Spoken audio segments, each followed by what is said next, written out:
Caring for your collections, from the Icon Care of Collections group. Whilst it's essential to be looking after your buildings, it's also important to consider what is happening on the inside. Keeping damp and moisture out will ensure that you're protecting your belongings from issues such as mold, structural changes, or water damage. Following are some top tips covering how you can care for your treasures and detailed information about caring for specific objects and materials. You don't have to deal with everything at once, as that can be too overwhelming, but consider completing a review during National Maintenance Week so you can know what you need to do over the next few months. Caring for your glassware. Handling. Most damage occurs to glass when handling or washing it, so never wash up your best glasses when you're in a bad mood or if you're tired. Always remove jewellery from your hands before cleaning or handling glasses, as the stones in your rings might scratch it. Pick up drinking glasses by their bellies and avoid picking up any glassware by their projecting bits, as these could snap off. Cut the dust problem completely by displaying the glass in glass cabinets. Storage. Remove decanter stoppers to prevent glass clouding, but keep the stopper nearby, perhaps securing to their object with cotton tape. Cover openings with muslin or acid-free tissue, and then use tissue hats or polythene bags to protect other stored objects from dust. In kitchen cupboards, keep similar sized glasses together so they can be taken out from the front of the shelves without any accidents. Washing instructions. If displayed on an open shelf, use a soft brush while gently vacuuming, and for further protection, use a soft nozzle over the end of your vacuum cleaner to prevent from accidental knocks. Wash your antique or good quality glass, or even your lead crystal glass, by hand, with a few drops of detergent added to the water. Do not wash painted glass, as the paint may come off, and always check that enamel or gilding on decorated glass is securely held in place before washing it. Do not wash repaired glass, as the joints might come apart, and use soft cotton buds moistened with soapy water to wipe away dirt and detergent, then using clean cotton buds and clean water. Try vinegar in a decanter that's gone white on the inside. Swirl it around and leave it for a few minutes before rinsing with clean warm water, and allow the decanter to then drain upside down in a high-sided bowl or saucepan to prevent it from falling over before putting it away in the cupboard. Caring for stained glass. Sometimes stained glass color is applied almost like a paint to one side, the back or the underside, and may flake off very easily. Therefore, avoid slamming a door decorated with a stained glass panel. When handling stained glass, the glass panels should be kept in a frame so that they keep their shape. The lead cames can be soft and corroded, so check them carefully before moving. For storing glass lampshades, put polythene foam on shelves to protect the edges.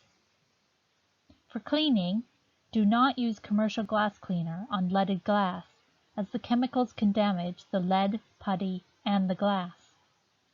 Before cleaning a decorated glass panel, check that the colors will not come away by carefully rubbing an inconspicuous area with a small piece of damp cotton wool. If the color comes away, just revert to using a brush to dust the surface and only clean the undecorated side. If a panel is very dirty, use 2-to-1 mixture of water to alcohol on a cotton wool swab, then dry the surface with a microfiber cloth. Clean lampshades using damp microfiber cloth. If lampshades are very dirty, use the alcohol and water mixture mentioned earlier. And how to deal with damage? If you do have an accident, gather up any loose pieces, wrap them individually in tissue paper, and store them safely. A qualified glass or ceramics conservator might be able to help repair the damage. Caring for your ceramics. Display ceramics at the back of shelves, where playful cats or flapping curtains won't cause you heartache. Please don't use sprung plate holders on repaired objects, as the springs may pull the piece apart. For handling with care, don't trust handles on ceramics when moving them. Place one hand under the object and use your other hand to hold it securely at its side. For storage, protect your ceramics from dust by covering them with acid-free tissue hats or a polythene bag. If using the bag, don't seal it, just slide the bag over the object. When wrapping ceramics to move or ship, use plenty of tissue paper and preferably add a layer of Jiffy or polyethylene foam. At the other end, unwrap ceramics at a padded topped table in case anything falls out from the packing. For cleaning and washing, remember, regular dusting will save you the need for more extensive cleaning, which is when most accidents happen. Keep objects free from dust by brushing them with a hog's hair or a softer pony hair brush. For smooth surfaced objects such as jars and vases in good condition, they can be wiped with a dry microfiber cloth. Never wash repaired ceramics, as the glued joints may come apart. Surface dirt on glazed objects can be removed with a cotton bud dampened with water containing just a few drops of conservation-grade detergent. Rinse with a clean cotton wool bud dampened in clean water. Unglazed earthenware objects like terracotta and many archaeological or ethnographic wares should never be washed, as water may cause staining. And finally, do not use domestic bleach for cleaning ceramics, as it can cause damage over time.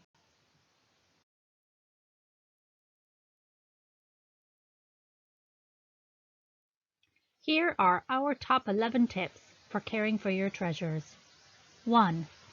Regular inspection and careful cleaning is the best way to prevent damage like stains, mold, corrosion, and insects. 2.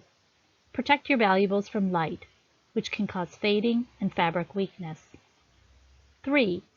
Place your objects in a place that is neither too dry nor too damp, or the items may crack and suffer from mold. 4. If you can, avoid areas where you might get fluctuations in temperature or relative humidity, such as near a door or a radiator, or in spaces like the attic or a basement, as this could cause your object to expand and contract, causing structural damage to things like paintings, wood, leather, and textiles. 5. Regularly check for pests like moths, carpet beetles, and mice. When you're vacuuming is a good time to be vigilant. It's good to see pest evidence early and deal with small problems immediately, as it's key to preventing an infestation. 6. Dust is an enemy. Try to protect objects from dust where practical. And remember, repeated dusting can damage fragile materials, even with a careful hand. 7. Avoid acidic fumes from sources like traffic exhaust, everyday cardboard boxes, wood, and rubber-backed materials, which can rot, embrittle, and stain nearby materials. 8. Cover the arms and backs of valuable upholstery with similar-looking fabric to protect from handling and user wear. If you're going to be away for an extended period, cover the entire upholstered area in a cotton sheet to protect from dust and light. 9. Resist the temptation to handle objects too much. It leaves marks, and you can run the risk of accidental damage. 10. Lifting heavy objects is one of the most common ways to cause damage to an item or yourself. Always work in pairs. 11.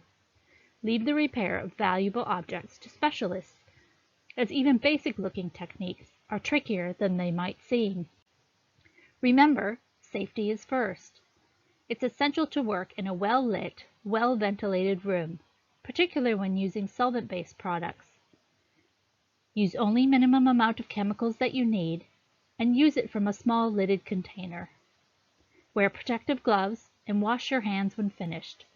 Be sure not to touch your face or your mouth.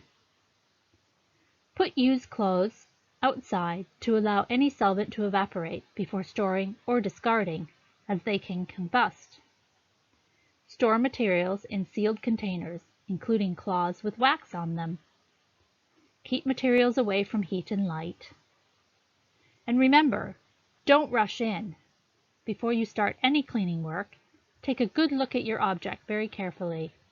Avoid cleaning in areas if you see any loose surface decoration, weak joints, frayed areas, old repairs, or cracked surfaces. It might be better to ask a conservator to have a look at the item for you. Some of our tools of the trade tips. First, clean as you go. Clean brushes immediately after use and reshape bristles while drying. Replace discolored polishing and dusting cloths. Keep product containers clean to avoid contamination. Be sure to organize your materials before you start. Label everything to avoid cross-contamination, especially of metal polishes. Keep dusting cloths clean in labeled sealable bags. And store brushes with bristles upright to keep their shape. Think about investing in the best. High-quality brushes with natural bristles can last for years.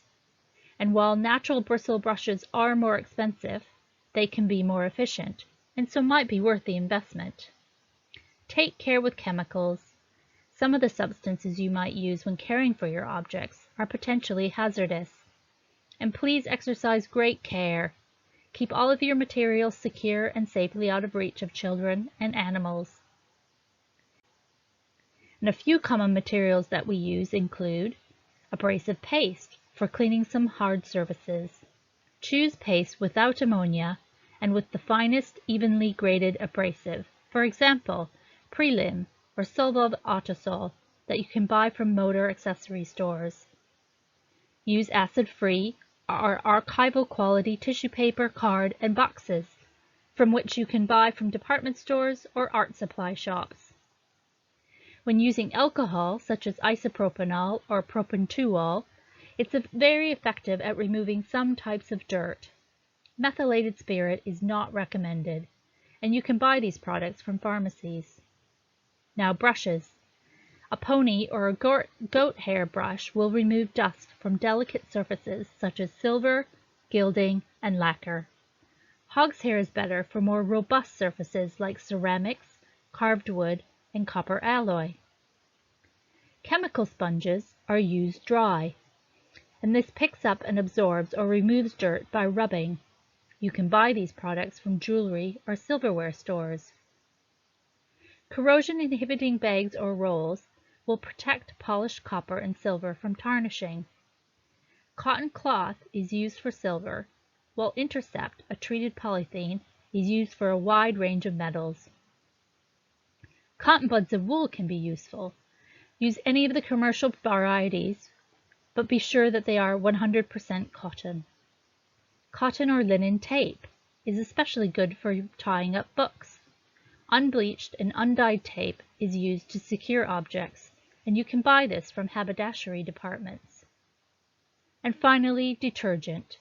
Be sure to use conservation grade. This must be free of color, perfume, optical brighteners, enzymes, and bleach, and it should have a neutral pH, at about pH 7. You can use liquid detergent for delicate silk and wool fabrics, which you can buy in a supermarket, as long as it's free of the previously listed ingredients.